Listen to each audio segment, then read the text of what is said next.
What if the most powerful weapon ever built had no trigger? What if it required no gunpowder, no steel, and no armies to breach the front lines?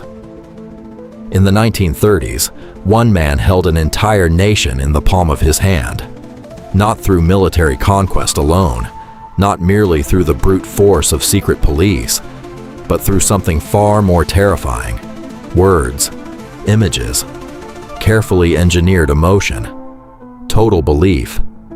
Adolf Hitler did not simply rise to power by accident or political luck.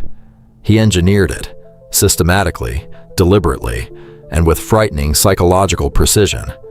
This is the story of the most sophisticated propaganda machine the world had ever seen. A machine designed not to inform, but to consume the human conscience. And the most chilling part of this history? It worked. It didn't just work on fanatics or criminals. It worked on millions of highly educated, cultured, and ordinary people.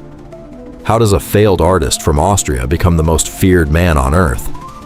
How do rational human beings abandon reason, compassion, and personal conscience to follow a single dictator into the abyss of total war and genocide? The answer is not collective madness. It is psychology. It is strategy. It is industrial-scale propaganda. Stay with us, because understanding exactly how Hitler and his regime controlled minds may be the most important lesson you will ever learn. Act 2. The Architecture of Control. To understand the power of propaganda, you must first understand the wound it exploited. Propaganda does not operate in a vacuum. It requires a canvas of despair. Germany in 1919 was a broken, deeply traumatized country. The sudden defeat in World War I left the population shocked, and the signing of the Treaty of Versailles stripped the nation of its land, its military power, and its national pride. Then came economic ruin. By 1932, catastrophic unemployment meant that 1 in 3 Germans was out of work. Families starved. Hyperinflation was so extreme that the German mark lost all value. People burned banknotes to heat their homes because currency was cheaper than firewood. The Weimar Republic, Germany's fragile democracy, was paralyzed by political instability and street violence. Into this vacuum of total despair, Adolf Hitler stepped forward. He did not offer complex economic solutions. Instead, he offered something far easier to digest: a simple scapegoat and a glorious savior: himself. This is the foundational rule of authoritarian propaganda. It rarely creates hatred from absolute nothingness. Instead, it identifies existing pain, fear, humiliation, economic rage, and gives it a specific, visible target. Hitler pointed the finger at Jewish people, at communists, and at the Allied powers who signed Versailles, telling a suffering nation, "This is why you suffer.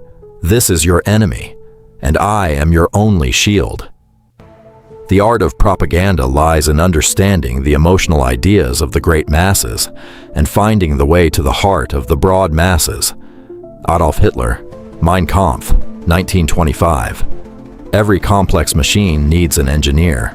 Hitler's structural engineer was Dr. Joseph Goebbels, appointed as the Reich Minister of Public Enlightenment and Propaganda.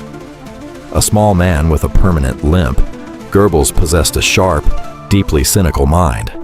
He was a master technician of human manipulation, and he viewed the German public not as individuals, but as an instrument to be played. In 1933, almost immediately upon Hitler taking power, Goebbels was granted total control over every single form of communication and culture within Germany. Newspapers, radio networks, film studios, theater, music, fine art, and the entire public education system passed through his hands. Independent journalism was dismantled overnight. Goebbels understood a profound psychological reality that many modern politicians still ignore. You do not change what people think by presenting intellectual arguments.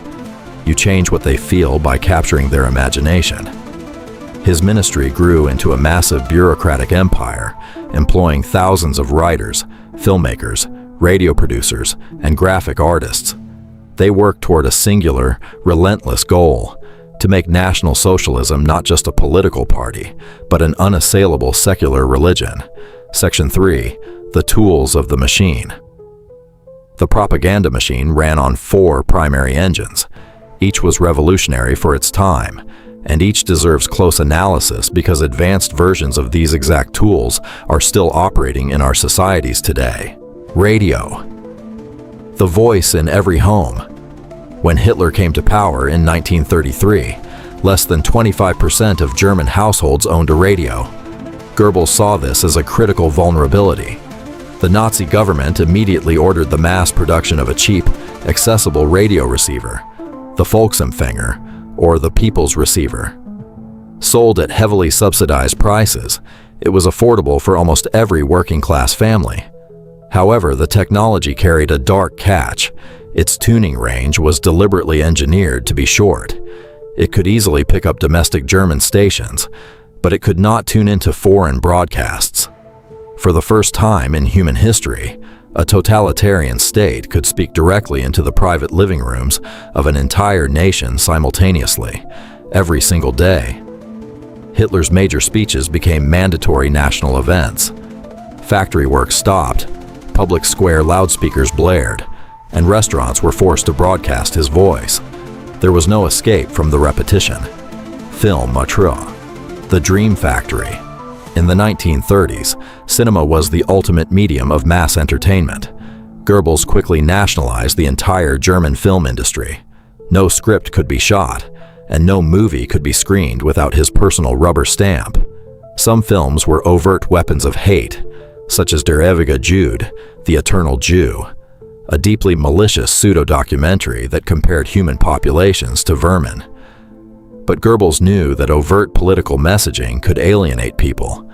Therefore, the vast majority of Nazi cinema consisted of high-budget romance, historical dramas, and light comedies. These films normalized core Nazi values: obedience, militarism, and racial purity, without ever mentioning the party by name. Entertainment was the delivery mechanism. When people lowered their guard to laugh or cry, the ideology slipped in unnoticed. The pinnacle of this cinematic weaponization was Leni Riefenstahl's 1935 film, Triumph of the Will, Docuum,